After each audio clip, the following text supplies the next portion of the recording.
학폭으로 넘어가게 되면 아이 자녀가 대학교에 들어갈 때 이제 불이익을 받게 되니까요. 피하기 위해서는 학교에서 최대한 방어한다 라고 생각하시는 게 좋으실 것 같아요. 그래서 안녕하세요, 김동창 변호사입니다. 학교폭력 신고되면요, 학교에서 우선적으로 피학생이나 피학생 부모님이랑 연락하지 말라라고 일단 얘기를 먼저 합니다. 왜냐하면 이게 괜히 사과하러 갔다가 잘잘못 시비가 붙고 이 판이 점점 커지는 경우가 있거든요. 그래서 학교에서 하지 말라면요, 안 하는 게 원칙이긴 한데요, 어떻게든 그래도 이 부분이 나의 아들이 잘못한 것이 맞다라고 하면요, 이 아들이 선생님을 통해서 사과문을 전달한다거나 아니면 어떤 다른 방안을 강구해서요, 사과를 하고 반성하는 부분들이 좀 있으면 좀 좋으시다라는 부분 먼저 이야기 드릴게요. 두 번째는요, 이게 내 아들이 아니면 내 딸이 이 상황을 얘기를 하는데요, 다 솔직하게 다 전달을 안 할 가능성이 커요. 저희가 하다 보면 참고 학생들이 이제 얘기하는 부분도 우리가 확인을 하거든요. 그런데 이쪽 가해 학생들이 먼저 와서 하는 부분을 보면 아들 말만 믿고 딸 말만 믿고 우리 아이는 이런 행동을 하지 않았습니다 라고 하는 경우가 있어요.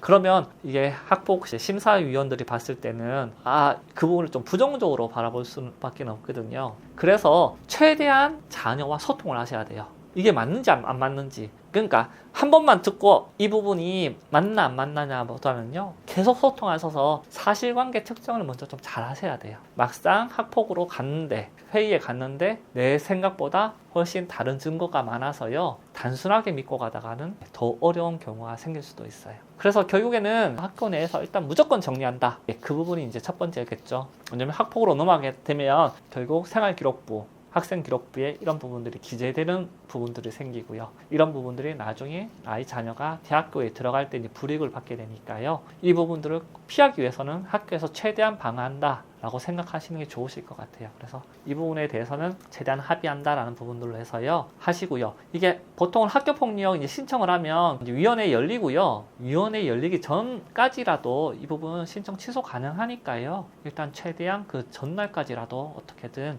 이 부분 합의한다 생각하시는 게 좋으세요. 학교폭력 회의 갔을 때는 아까 말씀드렸듯이 자녀를 믿기 때문에 이 자녀에 대한 부분을 듣고 이제 심사위원들과 싸우려고 하시는데요. 그렇게 하지 마시고요. 심사위원들은요, 설득의 대상인 거예요. 이 사람이랑 싸우러 왔다라고 생각하지 마시고요. 이 사람이 이렇게 생각하는 것은 설득하겠다라고 생각하시면 돼요. 다른 학생들의 사실확인서를 사적으로 받으시는 경우도 있는데요. 이것도 조금 어려워요. 선생님들이 이제 받는다거나 조사관이 받는다거나 이러면 크게 문제는 안 되는데요. 내가 받는다라고 하면요, 내 학생과 연계되어 있기 때문에요, 내가 어떤 사실확인서를 받는 것보다는 학교 기관 통해서 받는다 생각하시면 되고요. 나의 입장에서 할 수 있는 거는요, 결국 내 자녀의 핸드폰이라던가, 그러니까 그 증거밖에 없어 보여요. 만약 내 자녀가 학교폭력에 연루되었다라고 하면 이런 부분들은 좀 참작하셔서 전략을 좀 세운다 생각하시면 좋을 것 같습니다. 추가적으로는 변호사가 꼭 필요한가에 대한 부분들은 좀 있습니다. 이 부분들은 결국에는 행정심판이라 행정소송에 변호사라던가 법무사라던가 법적 도움 받는 부분들은 필요한데요. 그래도 변호사가 있고 없고에 대해서요, 사실관계 정리는 조금 달리 할 수 있어요.